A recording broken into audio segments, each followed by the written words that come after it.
Hello student, जय Swaminarayan. Today we start with support reaction chapter. Okay, उसमें तीन ही थियरी है, types of support, types of load और टाइप्स ऑफ बीम्स।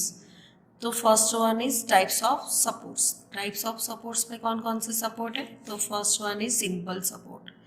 तो सिंपल सपोर्ट हम कौन सा ले सकते हैं? For example wall. Okay, for example एक सिंगल स्टोरी बिल्डिंग है, तो जो भी लोड आएगा स्लैब का, this one is your slab और बीम जो भी है। ओके, तो स्लैब और बीम का लोड कहाँ पे आएगा? वॉल पे आएगा। तो वो वॉल जो लोड आ रहा है वो उसको बेयर करेगा, तभी आपका स्ट्रक्चर स्टेबल रहेगा। तो उसके लिए आपको फर्स्ट ऑफ ऑल सपोर्ट्स ऐसे प्रोवाइड करने हैं। ओके, तो जहाँ पे लोड जो भी आ रहा है ऊपर से डाउनवर्ड डायरेक्शन में वो बैलेंस कर पाए। ओके, और उसके लिए नीचे फाउंडेशन भी प्रॉपर होना ज़रूरी है। तो सिंपल सपोर्ट है तो उसका इंडिकेशन किस तरह से इंडिकेट करता है? This one is simple support और सिंपल सपोर्ट। इसमें रिएक्शन कौन सी डायरेक्शन में मिलेगा? Vertical only. Okay, then next one is hinge support. तो हिंज सपोर्ट जो भी है, तो हिंज सपोर्ट में भी क्या इसका इंडिकेशन क्या है? ये और इस तरह से भी इंडिकेट किया जाता है, ये हिंज सपोर्ट है। ओके, तो हिंज सपोर्ट का एग्जांपल मैं ले लेती हूँ। फॉर एग्जांपल ये डोर है, तो फॉर एग्जांपल मैंने ये कौन सा लिया है? यही लिया है मैंने एलिवेशन। तो एलिवेशन में ये डोर है, वॉल से कनेक्टेड है। ओके, ये वॉल से कनेक्टेड है, तो मैं वर्टिकली फोर्स लगाऊंगी तो सामने रिएक्शन मिल रहा है, इसीलिए डोर उसकी पोजीशन में है। और हॉरिजॉन्टली डोर पे फोर्स लगाऊंगी तो भी वो बैलेंस करेगा, इसकी वजह से डोर उसकी पोजीशन में रहता है, नहीं तो गिर जाएगा। ओके, और यहाँ पे कौन सा सपोर्ट है? Hinge support. फॉर एग्जाम्पल मैं डोर को यहाँ से धक्का दूंगी तो वो मूव होगा, दैट मीन्स यहाँ पे मूवमेंट मिलता है, उसका रिएक्शन मिलता नहीं है। ओके, सपोज कि आप डोर क्लोजर लगाओ तो वहाँ पे रिएक्शन मिलेगा, इसीलिए ऑटोमेटिकली डोर बंद होता है। तो आपको इन सपोर्ट में कौन से रिएक्शन मिलेंगे? H A and V A, ये आपको याद रखना है। और इन सपोर्ट में हॉरिजॉन्टल रिएक्शन कभी मिलेगा और कभी वो हिंज सपोर्ट कहलाएगा। ये इंक्लाइन फोर्स आपको दिया है तो ही यहाँ पे हिंज सपोर्ट कहलाएगा। हिंज सपोर्ट और सिंपल सपोर्ट का इंडिकेशन थोड़ा सिमिलर है, पर आपको इंक्लाइन फोर्स दिया है तो एक साइड रोलर होगा तो दूसरी साइड कौन सा होगा? हिंज ही होगा, वो एग्जाम्पल में हम देखेंगे। Third one is roller support. तो रोलर सपोर्ट में इंडिकेशन कौन सा है, किस तरह से इंडिकेट करते हैं? इस तरह से। ओके, फॉर एग्जाम्पल ये ब्रिज है, तो ब्रिज के साइड में कौन सा सपोर्ट प्रोवाइड करते हैं? रोलर। क्यों? Because of temperature changes, expansion और कॉन्ट्रैक्शन होता है ब्रिज में, तो उसको वो ब्रिज टूट ना जाए और उसका बैलेंस हो पाए, वो अपनी जगह से वो खिसक पाए, यानी अपनी जगह से मूव हो पाए, इसीलिए एंड पे क्या लगाते हैं? ब्रिज के एंड पे रोलर सपोर्ट लगाते हैं। उसमें रिएक्शन कौन सा मिलता है? तो ओनली वर्टिकल रिएक्शन ही मिलता है, ये आपको याद रखना है। Then next one is fix support. तो फिक्स सपोर्ट का मैं एग्जांपल देती हूँ। फॉर एग्जांपल ये डबल स्टोरी बिल्डिंग है, फर्स्ट स्टोरी सेकेंड स्टोरी ऊपर मैंने ये आगे हो रहा है कंटिन्यू, इसीलिए मैंने इस तरह से दिखाया है। तो इसमें भी क्या होता है? देखो, वो स्लैब है, किसके साथ कनेक्टेड है? ऊपर भी वॉल के साथ कनेक्टेड है, नीचे भी वॉल के साथ कनेक्टेड है।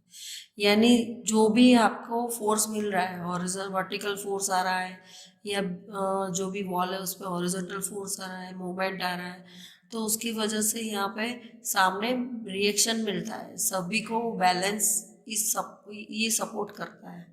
तो इसीलिए उसको क्या बोलते हैं? Fix support. और उसमें तीनों रिएक्शन मिलते हैं, कौन से?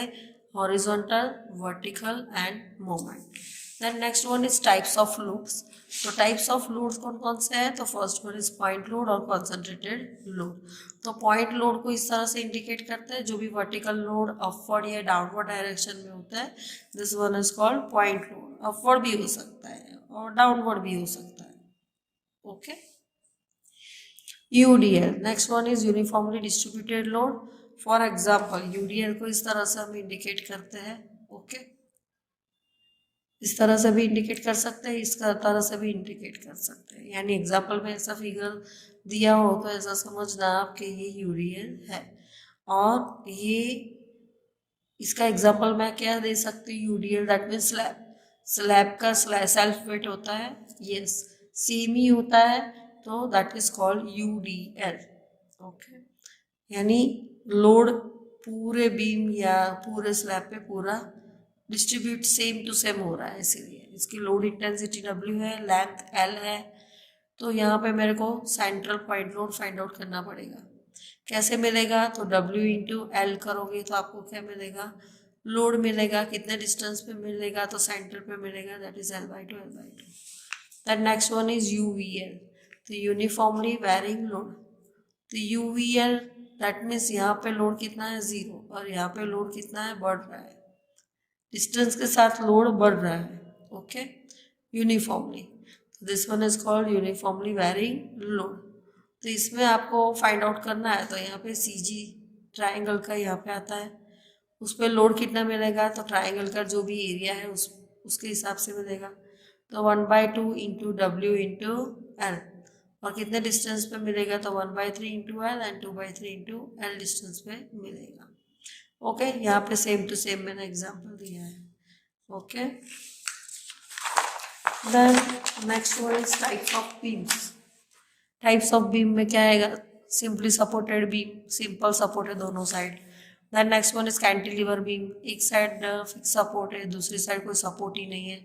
ओवर हैंगिंग बालकनी आप ले सकते हो, बालकनी जहाँ पे सपोर्ट नहीं होता है, और जहाँ पे बालकनी में सपोर्ट होता है, this one is called prop cantilever beam. Then next one is fix beam, fix beam दोनों साइड सपोर्ट कौन सा है, फिक्स्ड है।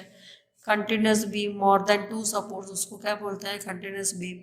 Next one is over hanging beam, तो दोनों साइड क्या है, फ्री है, यानी कोई सपोर्ट नहीं है, तो over hanging on both the sides, over hanging on right hand side, over hanging on left hand side.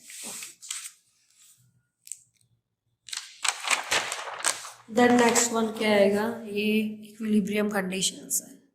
तो आप एक दिमाग में बात याद रखना कि simple support, then hinge support और रोलर सपोर्ट में मोमेंट नहीं मिलता है, मोमेंट का रिएक्शन नहीं मिलता है। मोमेंट तो मिल रहा है बट उसका रिएक्शन नहीं मिल रहा है, इसीलिए हम उस टाइप के बीम में आप लेफ्ट हैंड साइड पे आप मोमेंट लेते हो, लेफ्ट हैंड सपोर्ट पे मोमेंट लेते हो, और क्लॉकवाइज मोमेंट को पॉजिटिव, एंटी क्लॉकवाइज मोमेंट को नेगेटिव, अपवर्ड फोर्स को पॉजिटिव, डाउनवर्ड फोर्स को नेगेटिव आप लेते हो। इक्विलिब्रियम कंडीशन कौन सी है, sigma V is equal to 0, sigma M is equal to 0, sigma H is equal to 0। Sigma M that means sum of all the moments is equal to 0. Sigma V that means sum of all the vertical forces is equal to 0. And sigma H is equal to sum of all the horizontal forces is equal to 0. अभी ये sign convention कभी है, जब आप left hand support पे moment लोगे तभी ये साइन कन्वेंशन लागू होगा, और इस चैप्टर के लिए आपको लेफ्ट हैंड सपोर्ट पे ही मोमेंट लेना है। मोमेंट क्या है, moment that means force into perpendicular distance. Force कौन सा है, फोर्स इंटू डिस्टेंस का F इंटू D परपेंडिकुलर होना चाहिए, तो ये आप ले सकते हो। तो यहाँ पे मैंने एक एग्जांपल लिया है, उसमें ये मैंने एक बीम दिखाया है, तो आपको यूडीएल है तो उसको first of all point load में कन्वर्ट करते हैं। कितना यूडीएल है 2, और डिस्टेंस कितना है 3, तो 2 इंटू 3 दैट मीन 6 किलोमीटर, कितने डिस्टेंस पर 1.5 मीटर की डिस्टेंस पे। यहाँ पे भी क्या है, यूवीएल है, तो कितना लोड इंटेंसिटी है 3, तो 1/2 इंटू 3 इंटू डिस्टेंस कितना आएगा 3, तो कितना आएगा that is 9 divide by 2 that means 4.5 kilometre. कितने डिस्टेंस पे आएगा 1/3 into 3, 2/3 into 3 that means 1 and 2। अभी क्या फाइंड आउट करना है आपको, MA, तो MA तो क्लॉकवाइज मोमेंट को पॉजिटिव, एंटी क्लॉकवाइज मोमेंट को नेगेटिव लेना है। तो यहाँ पे फोर्स कितना है that is 6, 2 plus 1.5, 2, 2 plus 3 plus 1, clockwise है, सभी मोमेंट क्लॉकवाइज आएगी, plus 4.5, 2 plus 3 plus 1 plus 2 plus 1। Okay, तो आपको moment x kilo newton into metre मिला।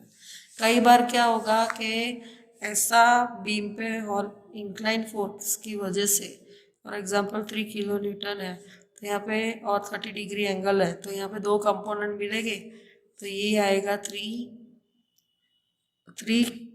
cos 30 और ये आएगा 3 sin 30। और फॉर एग्जांपल यहाँ पे पॉइंट A है, B है, तो आपको ये क्वेश्चन होगा कि हॉरिजॉन्टल फोर्स की वजह से ए पे मोमेंट नहीं मिलेगा, पर ये मोमेंट का फॉर्मूला क्या है, moment is equal to force into perpendicular distance. तो यहाँ पे फोर्स तो मिल गया, परपेंडिकुलर डिस्टेंस कौन सा है, नहीं है, दैट मीन्स ये हॉरिजॉन्टल फोर्स को आपको कंसिडर करना नहीं है। और ए पॉइंट पे आप जो भी ले रहे हो तो उसका वर्टिकल रिएक्शन भी आपको कंसिडर करना नहीं है। Okay, thank you.